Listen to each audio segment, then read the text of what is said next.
ኣብ ኤርትራ ብፍላይ ኣብ ህጻናት ከቢድ ዋሕዲ ማእዛዊ መግቢ ይርአ። ኣብ ውድብ ሕቡራት ሃገራት ንጉዳይ ደቂ ኣንስትዮ ኤርትራ ብዝምልከት ሓያሎ ሕቶታት ቀሪቡ። ዲፒ ወርልድ ናይ ኢማራት ንወደባት ኤርትራ የመሓይሽን ይጽግንን ምህላው ተገሊጹ።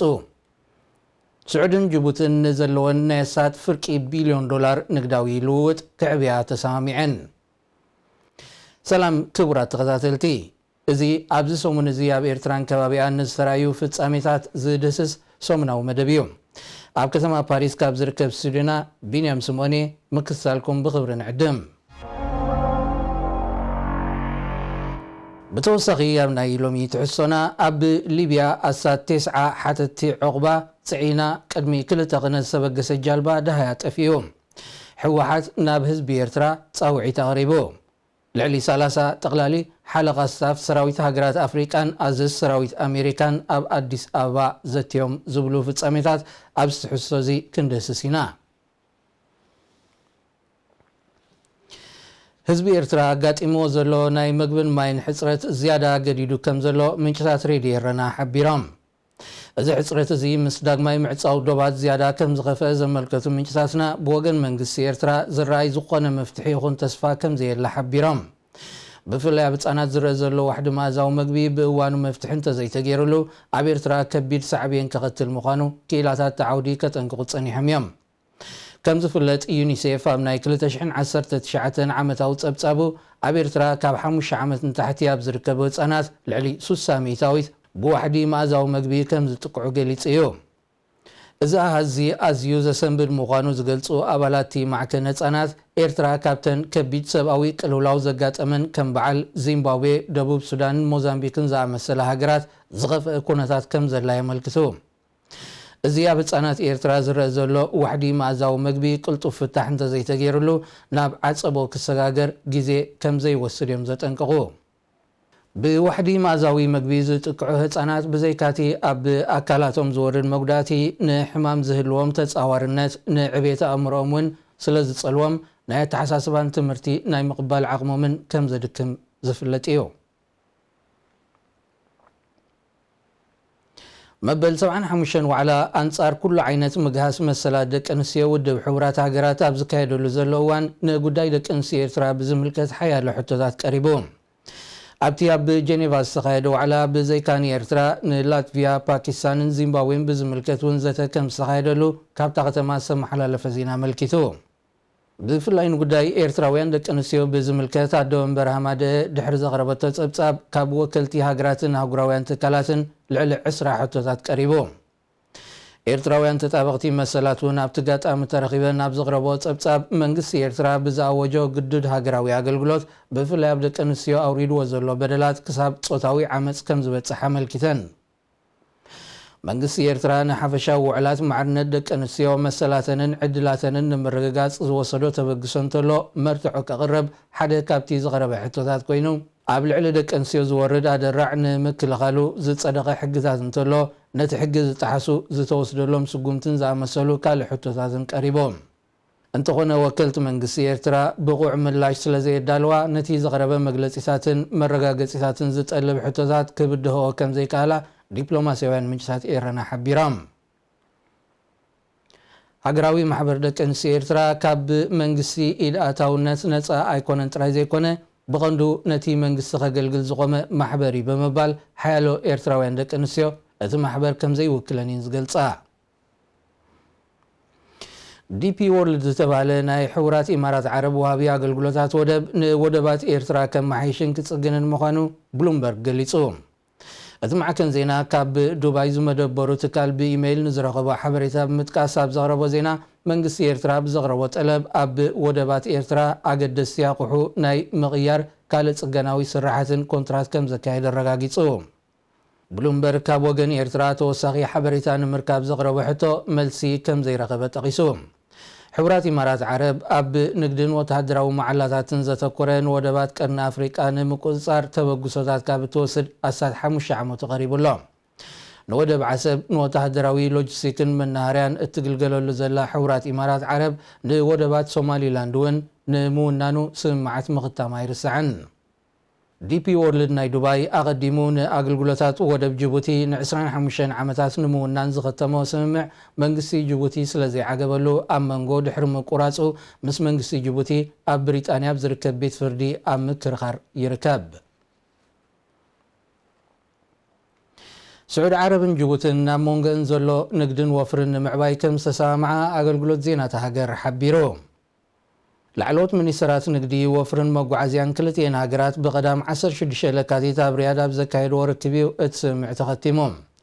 ኣብቲ ርክብ 25 ዝተፈላለዩ ስምምዓት ክኽተሙ እንከለዉ ሓደ ካብኡ ስዑድ ዓረብ ኣብ ቀርኒ ኣፍሪቃ ናፃ ናይ ንግዲ ዞባ ንምኽፋት ዘኽእላ እዩ። ኣብ 2018 ናብ መንጎ ስዑድ ዓረብን ጅቡትን ዝተኻየደ ንግዳዊ ልውውጥ $488 ሚልዮን ወይ ኣሳት ፍርቂ ቢልዮን ከም ዝነበረ እቲ ኣገልግሎት ዜና ሓቢሩ።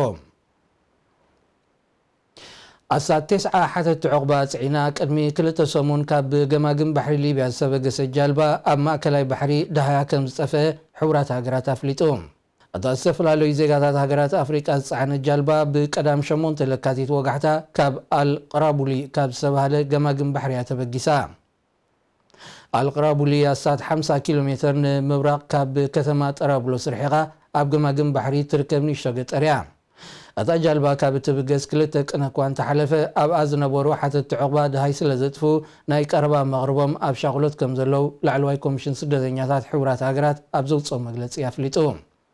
ሓለዋ ገማግም ባሕሪ ሊብያ ኣብዘን ዝሓለፈ ኣሳት 2 ዋርሕ ኣብ ማእከላይ ባሕሪ ዝሓዝዎም ልዕሊ 1500 ሓተቲ ዕቑባ ናብ ሊብያ ከም ዝመለሱ ኣህጉራዊ ማሕበር ስደተኛታት ኣፍሊጡ እዩ።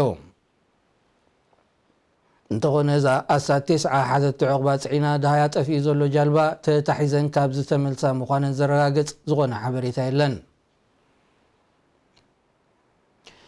ህዝባዊ ወያነ ሓርነት ትግራይ ብምኽንያት ዝኽሪ መበል 45 ዓመት ምምስራት ብረታዊ ቃልሲ ናብ ህዝቢ ኤርትራ ፃውዒት ኣቕሪቡ።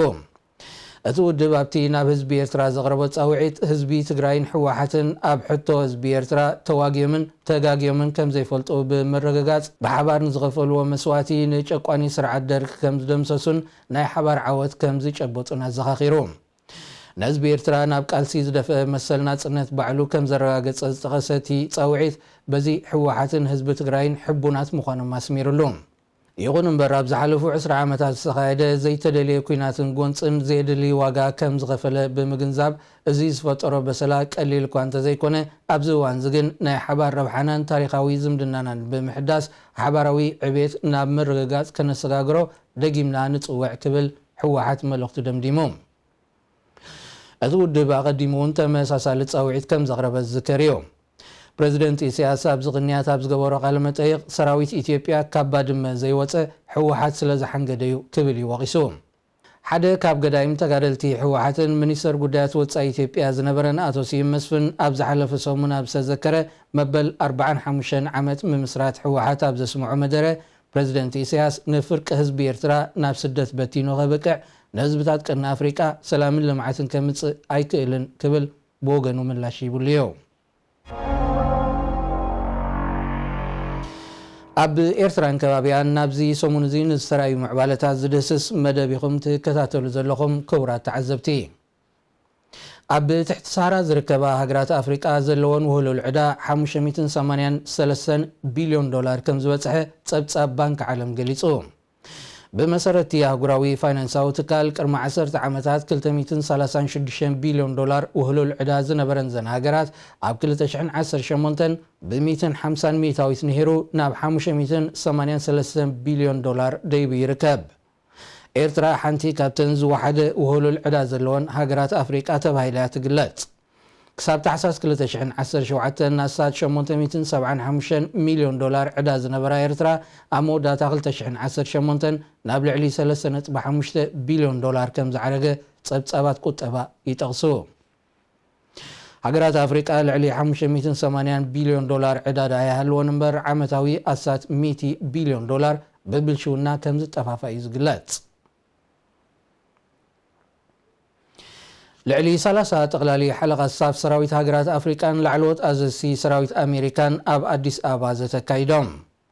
እቲ ኣብ ጉዳይ ሽበራን ጸጥታን ብምትኳር ካብ 18 ክሳብ 21 ለካቲት ዝተኻየደ ዘተ ድሕርቲ ኣብ ሶማል 3 ወተሃደራት ኣሜሪካ ዝቐተለ መጥቃዕቲ ሽበራውያን ጉጅለታት ይካየድ ብምህላው ብኣሜሪካ ዝተወደበ ምዃኑ እዩ ዝግለጽ ዘሎ። ኣዛዝ ሰራዊት ኣሜሪካ ብኣፍሪቃ ሜጀር ጀነራል ሮጀር ክሎቲያ ቀዲሙ ኣብ ዘካየዶ ጋዜጣዊ ዋዕላ ኣሸባብ ሓደ ካብቲ ዝዓበየ ስጋታት ምዃኑ ጠቒሱ እዩ። እቲ ጀነራል ኣሜሪካ ሰራዊታት ጠቕሊላ ካብ ኣፍሪቃ ከም ዘይተውፅእ እውን ኣረጋጊጹ። ኣቐዲሙ ሚኒስትራት ምክልኻል ኣሜሪካን ፈረንሳን ኣብ ዝገበርዎ ርክብ ሓይልታቶም ምስ ሰራዊት ሃገራት ኣፍሪቃ ብምትሕብባር ኣንጻርቶም ኣብ ቅናት ሳሕልን ሶማልን ዝርከቡ ሽበራውያን ጉጅለታት ስርሒቶም ክሕይሉ ተሰማሚዖም እዮም።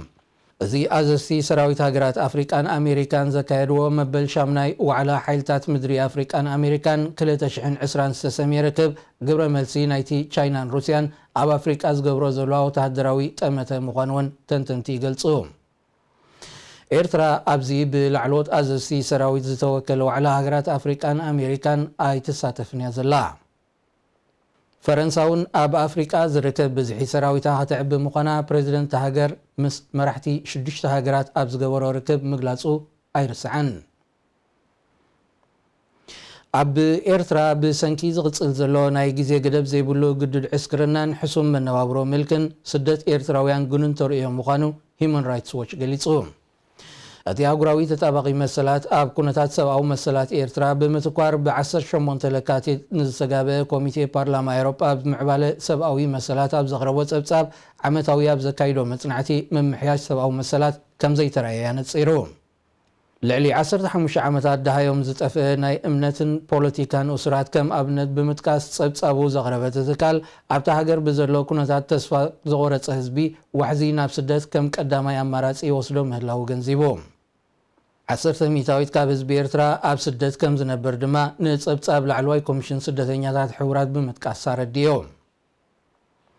ኢትዮጵያ ብዝሓለፈ 2 ዓመታት ኣሽሓት ናይ ፖለቲካ እሱራት ምፍታሓ ዘዘኻኸረት ትካል ምስታ ሃገር ናይ ሰላም ርክብ ዝጀመረት ኤርትራ ግና ኣብ ዝሓለፈ ዓመት ዝተፈትሐ ናይ ፖለቲካ እሱር ከም ዘየለ መልኪቱ። መራሕቲ ኤርትራን ኢትዮጵያን ርክብ ካብ ዝጀመሩሉ እዋናት ሒዙ ብወገን ኤርትራ ዝኾነ ለውጢ ክመጽእ ብዘይምኽኣሉ ዋሕዚ ኤርትራውያን ሓተቲ ዕቑባ ናብ ኢትዮጵያ ወርሓዊ ናብ ልዕሊ 6,000 ዓሪጉ ከም ዘሎ ጸብጻባት ዩኤንኤችሲአር ይነጽር።